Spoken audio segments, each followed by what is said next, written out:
Hi everyone! Welcome back to my channel, and for today's video is meron tayo ditong property na napakalapit sa beach, no? Walking distance to the beach. So ito po yung kanyang aerial shot, as you can see here. Ayan. So yung beach po natin is located here at Calatagan, Batangas, beside ng resort po, no? So yan yung property, ayan, with development, no? And ito po yung surroundings niya. And it's just around 5 minutes from the highway. So cemented road po yung daan going to this property. Ayan po, as you can see.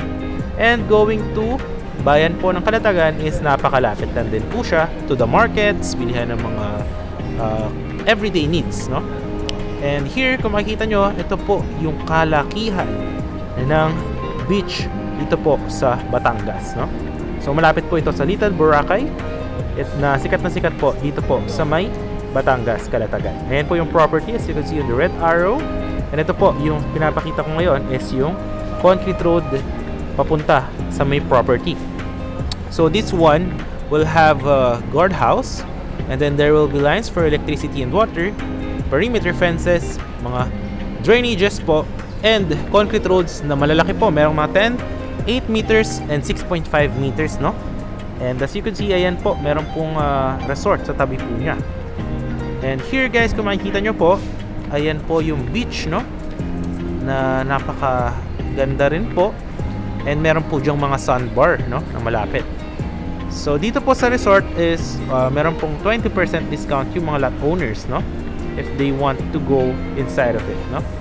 And here, as you can see guys, yan, ongoing development yung ating project. Ayan. So meron tayong mga available lots. Ayan. And here guys, meron tayong available lot ng mga 150 square meters. Ayan. Sample na itsura ng ating projects kapag tapos na po siya. So actually, ito is silang Cavite din siya. Ganito yung mga sample natin ng mga finished projects. So no required house design po siya. As you can see, yan, depende po sa owner kung ano yung gusto nyo ipatayo na house. Ayan. So, different designs po yan. Magkakaiba po yung mga bubong. And pwede rin po kapagawa sa contractor nyo. And yan guys, may mga linya na rin yung Meralco for electricity. And meron na rin siyang water. At makikita nyo guys, malapad yung mga concrete roads dyan. Ayan. So, perfect na perfect siya for the getaway property. Meron ding basketball court. Merong multi-purpose hall and playground. Na talagang perfect na perfect para sa small family or you are with your kids para healthy living. Actually, maganda rin mag-walking dito. Lalo pagka madaling araw is naghahamog po dito. Dahil this property, ito pong develop na project natin, is just around 8 minutes to Tagaytay boundary, no? Kaya napakalamig po talaga ng weather niya. So, ayan po yung ating video.